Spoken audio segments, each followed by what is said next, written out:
नौ बजने में बस कुछ ही मिनट बाकी है। सब लोग अपने अपने घर चले जाओ, मुखिया जी का आदेश है।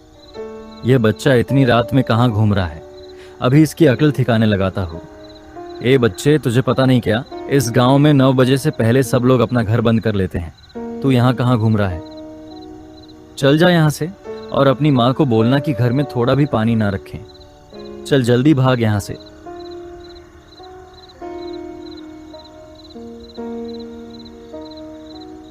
चलो अब मैं भी चलता हूँ। 9 बजने में कुछ समय बाकी होंगे। बच्चे और सरिता भी मेरा इंतजार कर रहे होंगे। रोज की तरह सरदार जी सबको 9 बजने वाला है बोलकर वहां से चले जाते हैं। चलते चलते सरदार जी एक मौसी के घर पहुंच जाते हैं। अरे सरदार जी, इतनी रात गए आप कहाँ घूम रहे हैं? क्या आप भूल गए कि 9 बजे तक हम सबको घर चले जाना होता है? मौसी अभी कहाँ 9 बजे हैं, अभी तो कुछ समय बचा है। अरे बेटा, अभी सिर्फ 5 मिनट बाकी है और मुझे ऐसा लगता है कि तुम 5 मिनट में शायद ही अपने घर पहुंच पाओगे। तुम चाहो तो मेरे घर रुक सकते हो।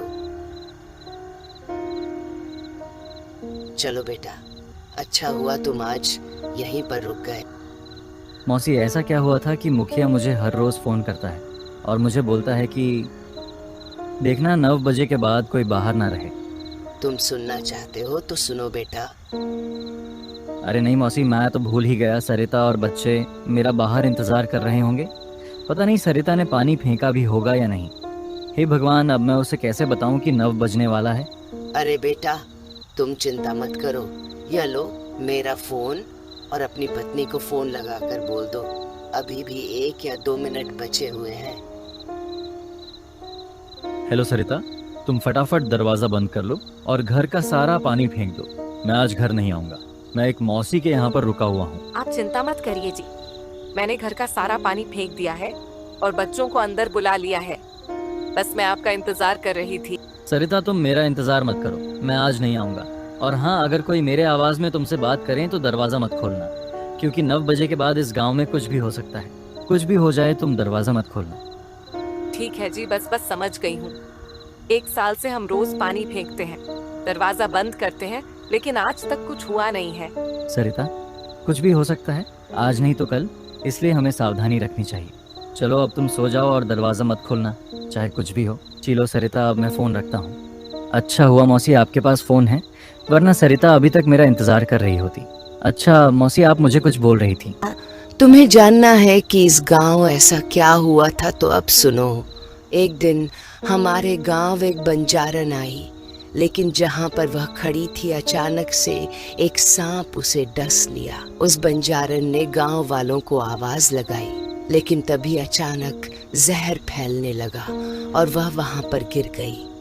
कोई है बचाओ, गांव वालों कोई है बचाओ मुझे।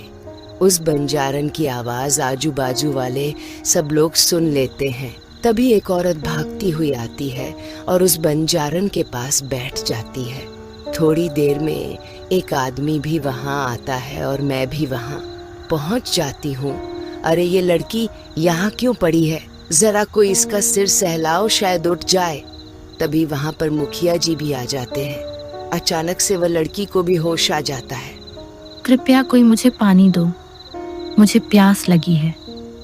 कोई जाओ और इसे लाकर पानी दो। ऐसा लगता है इसकी तबीयत बिल्कुल भी सही नहीं है।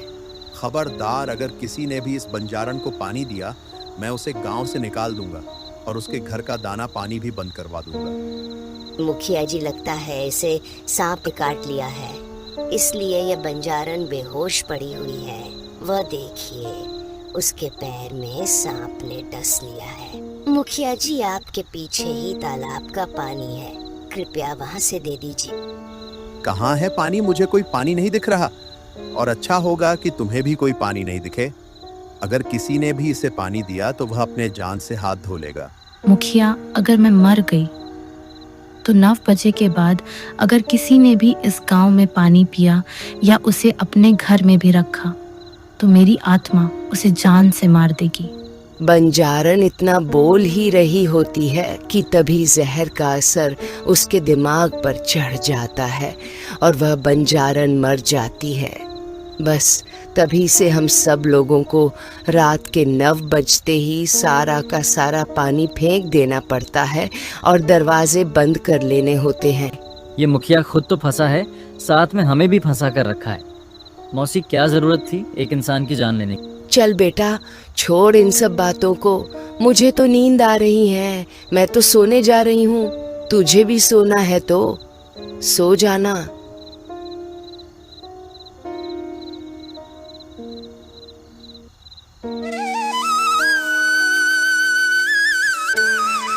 अगली सुबह सरदार जी उठ जाता है और सीधे अपने घर जाता है।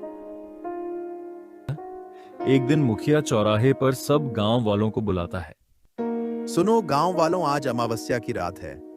मेरा सबसे निवेदन है कि आज आप सब लोग 9 बजने के बाद अपने घर से ना निकले। और हाँ, याद रखना, आपके घर में पानी का एक बूंद भी नहीं होना चाहिए। गांव वाले मुखिया जी की बात सुन ही रहे होते हैं कि तभी एक औरत बोलती है, मुखिया जी, आज तक इस गांव में कुछ नहीं हुआ है, तो आज कैसे होगा? हम सब लोग इतने दिनों से 9 बजे दरवाजा बंद कर लेते हैं और सारा पानी फेंक देते हैं। ऐसा क्यों करते हैं मुखिया जी हम सब? मुझे माफ कर दो गांव वालों, मैं आप सबको इन सब की वजह नहीं बता सकता। ऐसी कौन सी बात है मुखिया जी जो हमें बता नहीं सकते? गांव वालों, ऐसी बात है जिन्हें मैं बता नहीं सकता। आप लोगों से निवेदन है कि आप लोग 9 बजे के बाद घर से ना निकले। अब मैं यहाँ से जा रहा हूँ और आप लोग भी अपने अपने घर जाइए। गांव वालों के बहुत बोलने पर भी मुखिया नहीं बोलता है कि वह पूरे गांव को ऐसा करने के लिए कई सालों से क्यों बोल रहा है। मुझे नहीं लगता कि मुखिया हम लोगों को कुछ बताने वाला है। तभी एक गांव वाला बोलता है कि सुनो गांव वालों, अब हम लोग 9 बजे के बाद मैं घर बंद नहीं करेंगे और ना अपने अपने घर का पानी फेंकेंगे। देखते हैं उसके बाद क्या होता है। क्या पता, शायद मुखिया हमें खाली डराने के लिए ऐसा बोल रहा हो। हाँ हाँ भाई, तुम सही बोल रहे हो। आज से हम अब 9 बजे से घर का दरवाजा नहीं बंद करेंगे और ना ही पानी फेंकेंगे। गांव वालों के पूछने पर मुखिया के कुछ नहीं बताने की वजह से वे लोग अपने में ही फैसला करते हैं और उसी दिन से नहीं तो कोई दरवाजा बंद करेगा और ना ही कोई अपने घर से 9 बजे के बाद पानी नहीं फेंकेगा। उस रात बहुत ही कम लोग अपने अपने घरों का दरवाजा बंद रखते हैं और अगली सुबह उन सब की लाश मिलती है। यह सब देखकर सारे गांव वाले आग बबूला हो जाते हैं। मुखिया जी, अगर आपने अभी हमें नहीं बताया आखिरकार इस गांव में क्या हुआ था तो हम आपको जान से मार देंगे। नहीं नहीं गांव वालों, ऐसा मत करना। उस गलती का मुझे बहुत पछतावा है। कैसी गलती मुखिया जी? बहुत समय पहले हमारे गांव में एक बंजारन आई थी। उसको एक सांप ने काट लिया था, लेकिन मैंने अपने घमंड की वजह से उसे वहीं पर मरता छोड़ गया। मुझे बहुत पछतावा हुआ। आप लोग मुझे माफ कर दो। मुखिया जी, आप चिंता मत कीजिए। मैं एक तांत्रिक को जानता हूं, शायद वह आपकी में कुछ मदद कर सके। कुछ ही देर में वह तांत्रिक आ जाते हैं।